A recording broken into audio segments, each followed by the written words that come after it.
idol, dito tayo ngayon sa Lingaris Center. May graduating ngayon ng mga Our Lady of Lourdes. Dami tao ngayon. Yan sila mga idol.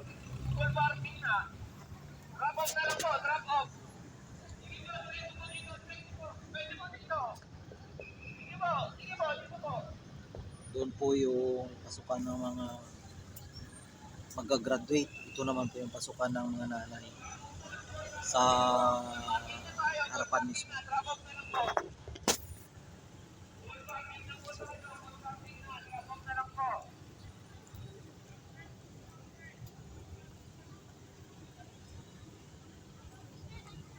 Ito yung parking nila, yung parking. Ito naman po yung Antipolo Church. Yan, Antipolo Church po yan.